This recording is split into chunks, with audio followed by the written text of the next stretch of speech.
जो आज भी मेरी रूह को कपकपा देने में पूरी तरह से सक्षम है, जिसे याद करने के बाद मैं सहम जाता हूँ। दोस्तों, रेलवे स्टेशन एक ऐसा स्थान है जहाँ से काफ़ी लोग प्रतिदिन सफ़र तय करते हैं। कुछ लोगों के साथ उनकी बदकिस्मती के ऊपर कुछ अजीब चीज़ें घट जाती हैं। शायद मैं भी इन बदकिस्मत इंसानों में से एक था, जो ना चाहते हुए भी उस स्टेशन तक पहुंचा और भूतों से सामना करके ही लौटा। हुआ कुछ ऐसा था कि मध्य प्रदेश के भोपाल में स्थित एक रेलवे स्टेशन पर पहुंचा तो मैंने देखा कि अभी भी मेरी बुआ और फूफा जी को आने में वक्त लगने वाला था। उस वक्त शाम के 7 बज रहे थे। दिसंबर का महीना था, जिस वजह से मैं अपने बदन पर एक चादर ओढ़कर स्टेशन पर घूमने लगा। काफ़ी वक्त बीत गया, तभी मैंने देखा कि पटरियां थर-थर कांप रही थी। मतलब किसी ट्रेन के आने का संकेत था। लेकिन जैसा कि मेरे फूफा ने बताया था कि ठंड और कोहरे के कारण ट्रेन को आने में वक्त लगेगा। ऊपर से इंजन में भी कुछ गड़बड़ी चल रही थी, तो ट्रेन बीच बीच में रुक रही थी। हमारा घर यहाँ से थोड़ी दूरी पर था, जिस वजह से मैं ये सोचकर स्टेशन पर लौटा था कि मेरे बुआ और फूफा जी को सामान उठाने में कोई दिक्कत ना हो और मैं उन्हें आराम से घर ले जा सकूं। इसी तरह उस स्टेशन पर टहलते टहलते जब ठंड ने मेरे जिस्म के ऊपर कुछ ज़्यादा ही अटैक कर दिया तो मैं थोड़ा तेज तेज घूमने लगा ताकि कुछ पलों के लिए मेरे शरीर से ठंड गायब हो जाए। इसी बीच मुझे उस स्टेशन पर मेरी ही आयु का एक लड़का इधर से उधर टहलता हुआ दिखा। काफ़ी देर तक तो मैं ये सोचता रहा शायद ये लड़का मुझसे बात कर ले और हम वक्त काट सकें। लेकिन उस लड़के की इस अवस्था को देखकर मुझे ऐसा लग रहा था मानो ये डिप्रेशन में है और मुझसे बात करने के मूड में नहीं है। फिर क्या था, मैंने उस लड़के से कहा, अरे भाई साहब, मैं काफ़ी देर से नोट कर रहा हूँ, तुम इधर से उधर चक्कर काट रहे हो, क्या बात है? तो उस लड़के ने कहा, वो मुझे काफ़ी समय बीत गया है और मेरी मम्मी और पापा अभी भी यहाँ नहीं पहुँचे। मेरा नाम नितिन है और दोपहर के 2 बजे के बाद मैं इस स्टेशन पर थमा हुआ हूँ, लेकिन अभी तक मेरे मम्मी पापा स्टेशन पर नहीं पहुँचे। उसकी बातें सुनकर मैं भी थोड़ा दंग रह गया। हम दोनों आपस में बात कर ही रहे थे कि अचानक ही मेरी नाक में किसी चीज़ के जलने की बदबू घुस गई। मैं इधर से उधर देखने लगा, कहीं किसी के कपड़ों पर आग तो नहीं लग गई, लेकिन शुक्र था कि सब कुछ अभी तक तो सही सलामत था। इसी बीच मुझे एक औरत और एक आदमी पटरियों के ऊपर घूमते हुए नजर आए। ऊपर से पटरियां भी थर्रा रही थी। ऐसा लग रहा था मानो ट्रेन आने वाली है। इसी बीच उस औरत का एक पांव लोहे की एक छोटी कील के अंदर फंस गया। उस वक्त उसने जूते पहन रखे थे और जूतों को इतनी जल्दी निकालना कतई आसान नहीं होता। ट्रेन अपनी फुल स्पीड के साथ तेज तर्रार उनकी तरफ बढ़ने लगी। ट्रेन की रोशनी पड़ते ही मेरी रूह कांप उठी। मुझे कहीं ना कहीं ये समझ आ चुका था कि अब मेरी जिंदगी का विनाश होने वाला है। 2 ही क्षण में उस ट्रेन ने उन दोनों को कुचल कर दिया। सच बताऊं तो मेरे हाथ पांव फूल चुके थे। मैं ऐसी अवस्था में था कि चाहकर भी अपने शरीर को हिला डुला नहीं पा रहा था। जब एक इंसान अपनी आंखों से किसी मृत बॉडी को देखता है तो उसके अंदर क्या बीतती है, ये बताने की आवश्यकता नहीं है। उनके शरीर के टुकड़े टुकड़े इधर उधर बिखरने लगे। मेरे बगल में खड़ा नितिन नाम का वो लड़का भी इस नज़ारे को देख रहा था। ट्रेन वहाँ से गुजर गई। फिर उस लड़के ने कहा, क्या आप मेरे मम्मी पापा को ढूंढने में मेरी मदद करेंगे? मैंने अपनी मुंडी हाँ में हिलाई, लेकिन मुझे एक बात बड़ी ही विचित्र और अजीब लग रही थी कि इस खौफनाक एक्सीडेंट को देखने के बाद भी उस लड़के पर कोई असर नहीं था। जहाँ पर वो लड़का टस से मस नहीं हुआ तो वहीं मेरा पूरा शरीर विचलित हो उठा। पता नहीं उस लड़के के अंदर ऐसी कौन सी एनर्जी थी जिसके कारण उस पर कोई प्रभाव नहीं पड़ा। लेकिन ट्रेन के गुजर जाने के बाद मैंने देखा कि जहां पर पटरियों के ऊपर खून के साथ साथ उस औरत और उस आदमी के धड़ नजर आने चाहिए थे, तो वहां का नज़ारा एकदम साफ था। ऐसा लग रहा था मानो उस जगह पर कुछ हुआ ही ना हो। सब लोग खामोशी के साथ अपने अपने काम में लगे हुए थे। पता नहीं ये दृश्य उन लोगों को दिखा भी था या ये सिर्फ मेरा वहम था। मैं अपने पसीने को पोंछता हुआ अपने कदमों को आगे बढ़ाने लगा, लेकिन डर के मारे मेरा पूरा शरीर जाम होने लग गया। उस लड़के ने कहा, अरे भैया क्या हुआ, आप इतना कांप क्यों रहे हो और इतनी ठंड होने के बावजूद भी तुम्हारा पूरा बदन पसीना क्यों छोड़ रहा है? मैंने अपने आप को शांत किया और पूरी बात बताई तो वो लड़का जोर जोर से हंसते हुए कहने लगा, अरे भाई तुम्हारा दिमाग खराब हो गया है क्या? मुझे तो उन पटरियों के ऊपर कोई भी नज़र नहीं आ रहा है, और वैसे ऐसा भी तो हो सकता है कि आपका कोई भ्रम हो। दूसरी तरफ अभी भी मेरे मन में अजीब ख्याल आ रहे थे। फिर वो लड़का कहने लगा, भाई साहब प्लीज़ आप मेरी मदद कीजिए, मैं बड़ी मुसीबत में हूँ। काफ़ी देर तक ढूंढने के बावजूद भी मुझे अपने घर वाले नहीं मिल रहे हैं। उसका वो मायूस चेहरा देखकर मेरे दिल में दया उत्पन्न हो गई और मैं उस लड़के के साथ साथ चलने लगा। उसने मुझे अपने पीछे आने को कहा। तभी उसने बताया कि पास में एक और स्टेशन पड़ता है, यानी कि एक और पुराना रेलवे स्टेशन जिसके ऊपर ट्रेन पहुंचती है। मैं उस लड़के की बात सुनकर थोड़ा हैरान था, क्योंकि आज से पहले मैंने कभी भी उस स्टेशन को देखा नहीं था। वैसे तो मैं भोपाल में बेहद कम निवास करता था और इन दिनों मेरे पापा की गवर्नमेंट जॉब में तब्दील होने की वजह से हमें इस स्थान पर रहना पड़ रहा था, जिस कारण मैं इन स्टेशनों से अनजान था। नितिन नाम का वो लड़का मुझे बार बार अपने पीछे आने को फोर्स कर रहा था, क्योंकि अब मैं मजबूर हो चुका था, जिस कारण उसके पीछे जाना अब मेरा कर्तव्य सा बन चुका था। तकरीबन 5 मिनट चलने के बाद हम लोग ऐसे स्थान पर पहुंचे जहां पशुओं को दी जाने वाली स्मार्ट नाम की चूरी की एक विशाल सी फैक्ट्री थी। उसके अंदर गर्दा उड़ रहा था। उस फैक्ट्री के करीब से गुजरते ही मुझे एक अलग सी बदबू का सामना करना पड़ा। ये बदबू एक बार फिर मुझे ऐसा एहसास करवा रही थी मानो आसपास कोई चीज़ चल रही हो। इस दुर्गंध से मैं परेशान हो चुका था और अगल बगल में देखने के बावजूद भी मुझे कुछ भी नहीं दिखा। एक बार फिर मैं उस लड़के के पीछे पीछे चलता रहा। करीब 7 मिनट चलने के बाद मैंने देखा कि मुझे एक स्टेशन दिख रहा था। उस स्टेशन के ऊपर लोगों की चहलकदमी चालू थी। जिस स्टेशन से मैं निकलकर यहाँ पर आया था, उस स्टेशन के बजाय आसमान, तुम्हें उल्टी चीजें बोलने में बहुत मजा आता होगा ना, जब देखो तमाशा खड़ा करते हो। स्टेशन के बजाय इस स्टेशन पर लोग काफ़ी नज़र आ रहे थे। उन लोगों के अंदर कॉमन बात तो ये थी कि सभी लोग बस अपने स्थान पर बैठे थे। ये बात मुझे बड़ी अजीब लग रही थी। इतने में मुझे एक आवाज़ आई, बेटा इधर किधर जा रहे हो? शायद तुम इस जगह से अनजान हो, क्योंकि इस जगह पर आने की हिमाकत हर कोई नहीं कर पाता। तभी मैं झट से पीछे मुड़ा तो मैंने देखा कि 80 वर्षीय एक बुजुर्ग आदमी लाल कंबल ओढ़े मेरी आंखों में आंखें डालकर मुझसे बातें करने लगा।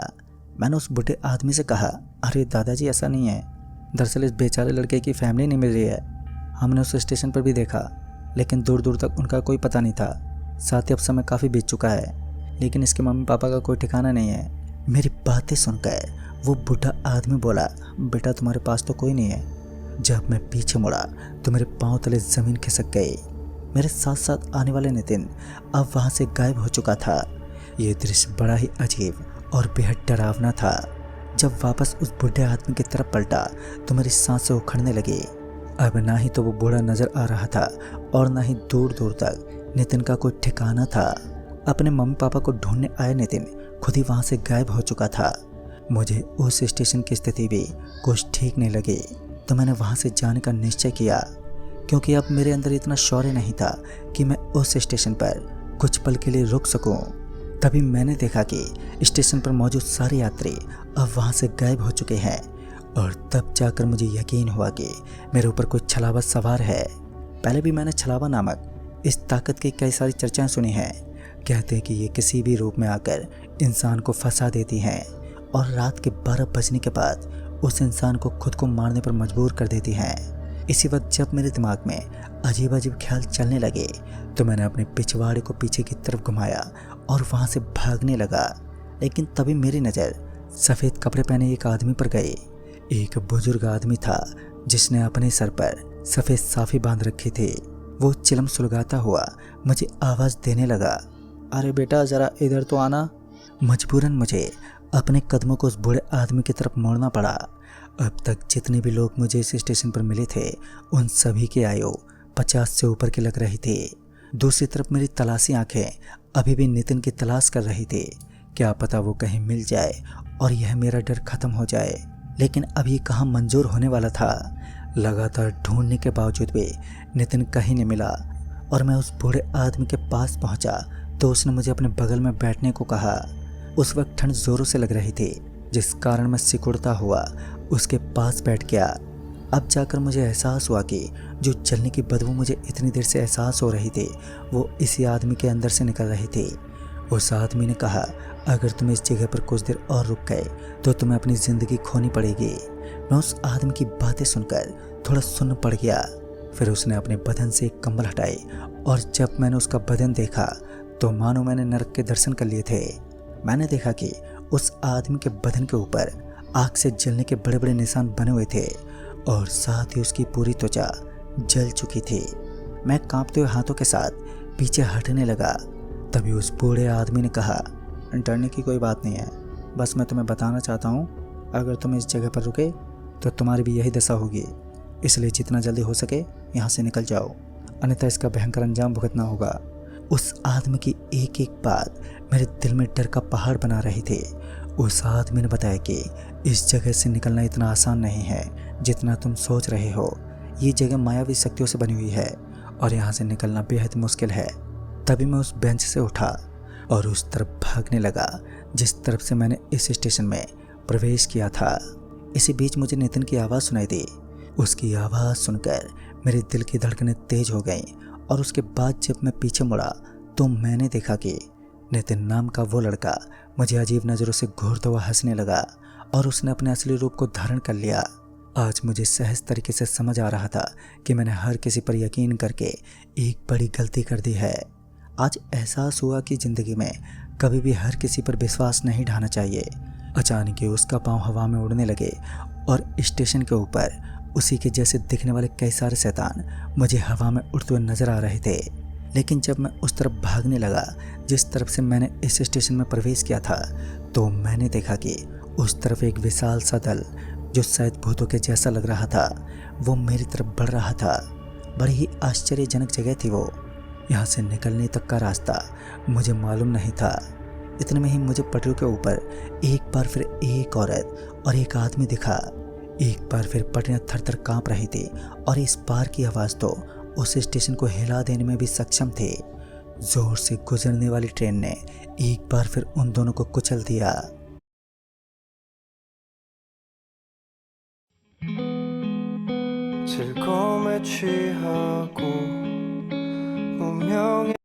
कुचल दिया।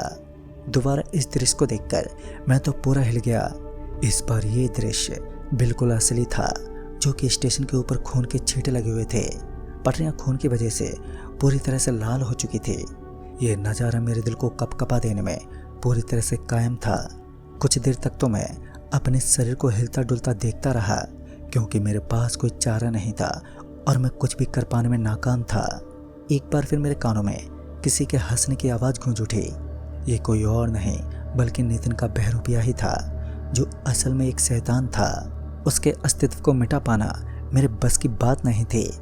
उसने अपने हाथ का इशारा किया और जब मैंने उस तरफ देखा तो मैंने पाया कि एक औरत और एक आदमी उस बेंच पर बैठे हुए थे। उस औरत के मुंह पर उसका पल्लू गिरा हुआ था, लेकिन उन दोनों के पीछे एक बड़ा सा जानवर दिखाई दिया जिसकी चोंच बहुत लंबी थी। देखने में ऐसा लग रहा था मानो वो कोई पक्षी शैतान है। उस अजीब जीव को देखकर मेरे अंदर कपकपी का संचार होने लगा। पता नहीं क्यों, लेकिन मुझे अब तक का सबसे डरावना नज़ारा उसी पक्षी को देखकर लगा। उसने अपनी गर्दन ऊपर की तरफ उठाई तो उसकी नाक तो किसी पक्षी की तरह प्रतीत हो रही थी, लेकिन उसका चेहरा किसी इंसान की भांति लग रहा था। उसने अपना मुंह खोला तो उसके अंदर से दो लंबे लंबे दांत बाहर निकले। मेरी आंखों के समक्ष उसने उन दोनों को मौत के घाट उतार दिया। उन दोनों की गर्दन से खून बहता हुआ मुझे साफ नजर आ रहा था, लेकिन उस जोरदार ठंड में मैं अपने पांव तक को हिला नहीं पाया। उसने अपनी भयानक चोंच से उन दोनों की गर्दन को फाड़ दिया और उन दोनों को वहीं मार दिया। मैं जानता था कि अब अगला नंबर मेरा ही है और यहाँ से निकलना ही मेरे लिए फ़ायदेमंद साबित होगा, लेकिन मेरा हर प्रयास विफल रहा। लेकिन बाद में उम्मीद का एक पहाड़ अचानक ही मेरे दिल में पैदा हुआ। मुझे ऐसा लगा कि यहाँ से निकलने वाली ट्रेन में बैठकर मैं जिंदा बच सकता हूँ। इतने में मेरे फ़ोन की घंटी बजने लगी और फ़ोन पर सिग्नल नहीं था। बावजूद इसके भी अपने फ़ोन को बजता देख मैं हैरान था, लेकिन फ़ोन उठाने पर मुझे पता चला कि ये कोई अननोन नंबर है।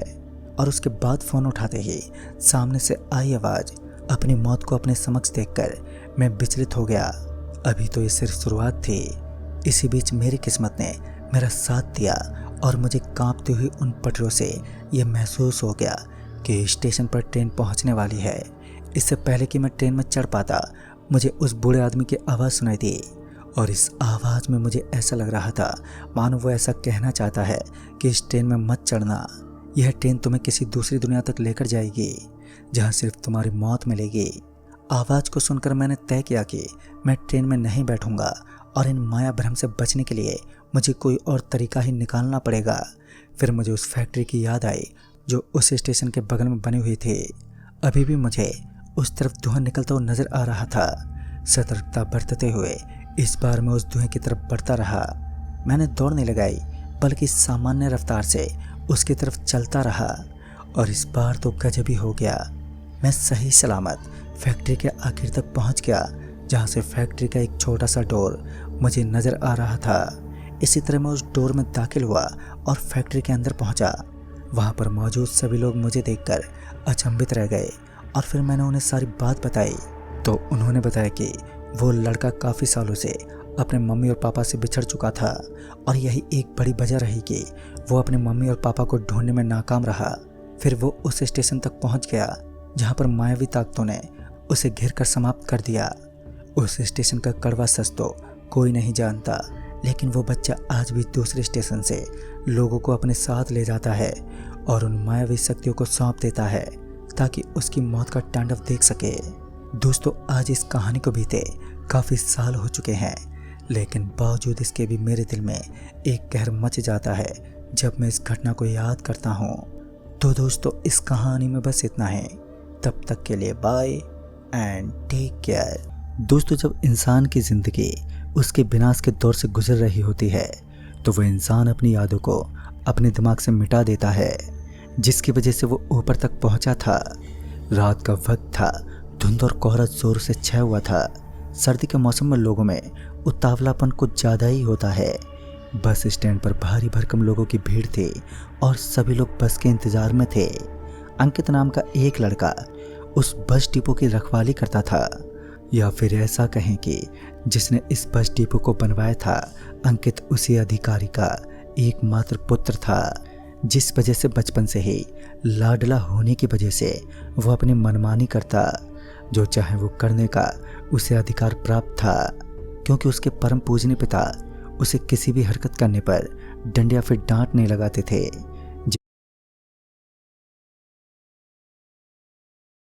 इस वजह से प्रतिदिन उसकी क्रियाओं में उद्दंडता बढ़ती जा रही थी।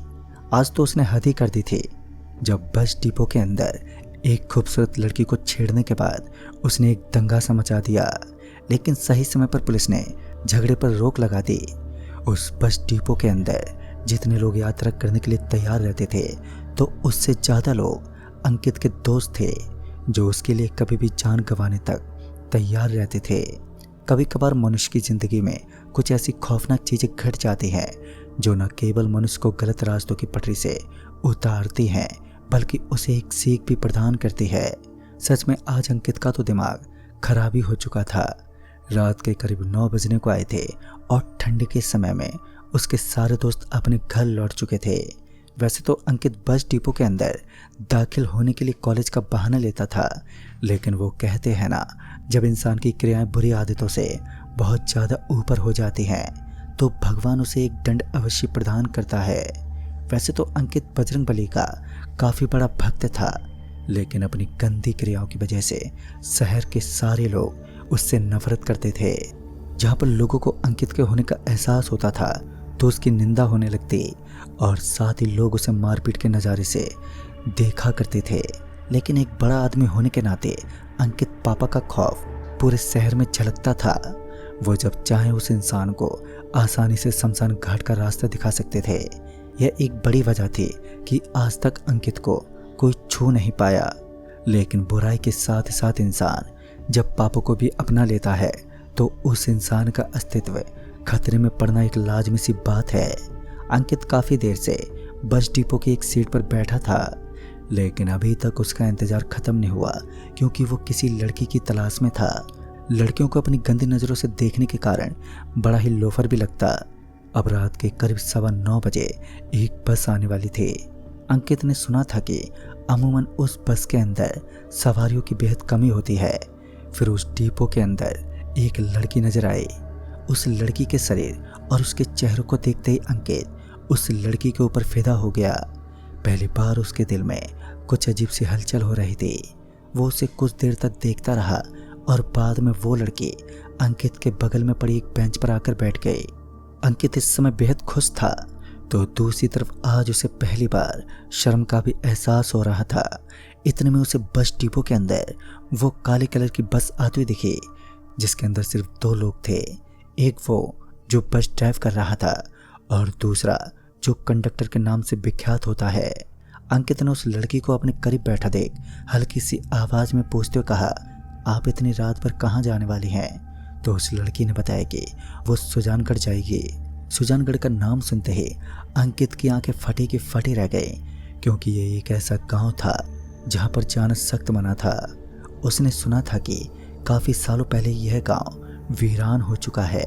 अंकित दोबारा उस लड़की से पूछते हुए कहा, क्या कहा आपने? आप सुजानगढ़ जाने वाली हैं? लेकिन उस गांव को तो खाली हुए काफ़ी साल बीत चुके हैं, फिर आप उस गांव में क्या करेंगी? इतना सुनने के बाद उस लड़की ने अपनी जुबान से एक लफ्ज़ भी नहीं बोला और तुरंत ही बस में सवार हो गई। अंकित का दिल उस लड़की पर पूरी तरह हावी हो चुका था। मौका पाकर अंकित ने अपने दोस्त को फ़ोन किया, जो उस बस डिपो के बगल में ही रहता था। वो अपने दोस्त को अपने साथ लेकर जाना चाहता था और उसका दोस्त भी तैयार था। आधी नींद में उस सर्द रात में अपनी गरम गरम कंबल के अंदर से बाहर निकलना बेहद मुश्किल होता है, लेकिन अंकित के दोस्त पवन को उसकी दोस्ती भी निभानी थी और यही वजह थी कि वह अपने दोस्त के साथ बाइक पर बैठ गया और अपनी महंगी और नई नवेली बाइक को लेकर उस बस के पीछे पीछे चल दिया। कभी उनकी बाइक उस बस के बेहद करीब से गुजरती, तो कभी वो दोनों अपनी बाइक की स्पीड को एकदम से स्लो कर देते और बस के आने का इंतज़ार करने लगते। काफ़ी देर तक ऐसा ही सीन चलता रहा और उसके बाद उनकी बाइक के अंदर थोड़ी थोड़ी गड़बड़ सी लगने लगी। फिर अंकित को याद आया कि पेट्रोल तो ख़त्म हो चुका है और उसे जल्दी पास के पेट्रोल पंप से पेट्रोल भरवाना होगा। उस नेशनल हाईवे के बाएं छोर पर एक पेट्रोल पंप था, जो उस लाल लाल रोशनी में साफ साफ झलक रहा था। अंकित ने अपनी बाइक को उसी पेट्रोल पंप की तरफ मोड़ लिया। पेट्रोल पंप के ऊपर सिर्फ एक आदमी दिख रहा था। जैसे तैसे अंकित अपनी बाइक को लेकर उस पेट्रोल पंप के पास पहुंचा और बाइक में पेट्रोल डलवाने लगा, लेकिन तब तक वो बस अपनी बेहद ज़्यादा स्पीड के साथ बहुत आगे निकल चुकी थी। हालांकि उसका दोस्त पवन अभी भी बस के ऊपर अपनी नजर गड़ाए था। ओ हीरो, शॉट में थोड़ा एक्शन डाल।